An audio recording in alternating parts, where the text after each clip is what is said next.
Praise the Lord.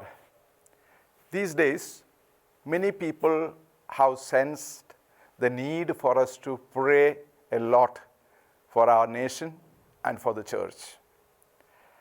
Many people have adopted various strategies, but I would like to recommend that we adopt as powerful tools praying through the Rosary and our devotion to the Holy Eucharist.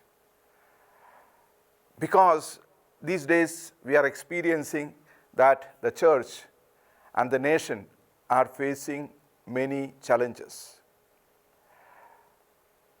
There was a time when the church faced a lot of challenges during the Battle of Lepanto.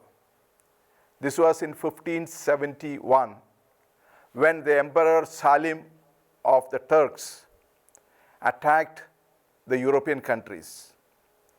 And the European side was led by the Austrian Emperor Don Juan. There was also the papal army involved, but the European side was very weak. The Turks were very powerful. So the European side was going to be defeated. And that is a time Pope Pius V, who was a Dominican, who was very devoted to the Rosary, declared this as a war of the Rosary. So everyone in Europe was reciting the Rosary as they were fighting the battle. And on 7th October 1571, there was a powerful battle, and there was a mighty wind that blew against the army of the Turks. So the Turkish side was defeated, although they were very powerful. In the history of battle, this is a day when the largest number of ships were destroyed in a war. About 183 warships were either sunk or captured by the European side. About 30,000 soldiers were either captured or killed in that battle.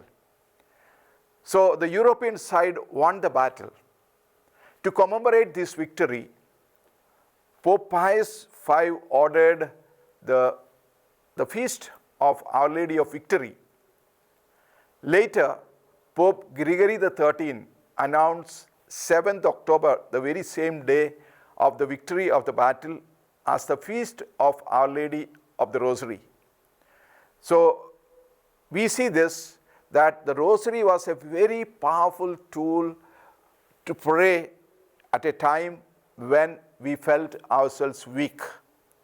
So today there is a need for us to pray a lot, and Rosary can be a very powerful tool for us to fight this powerful spiritual battle. Don Bosco had a dream, and this was on 30th May 1852. In the dream, he saw that there was a ship that was being led by the Pope, and there were a lot of smaller ships attacking the major ship.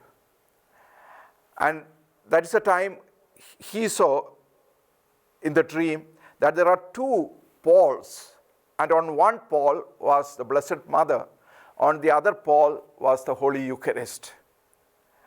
So as the ship led by the Pope were being attacked, he could anchor between these two poles and win that battle.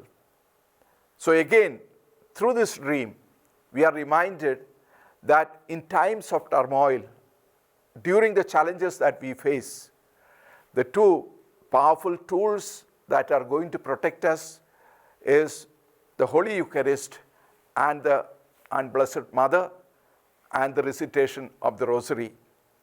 So during this time, as we are praying for our nation, and especially as the CBCI, the Catholic Bishops' Conference of India, has announced 22 March as the National Day of Prayer and Fasting, let us commit ourselves to recite the Rosary and also have the devotion to the Holy Eucharist and spend this time before the Eucharistic Lord praying for our nation and praying for the church, who need a lot of prayers. Thank you for all the support.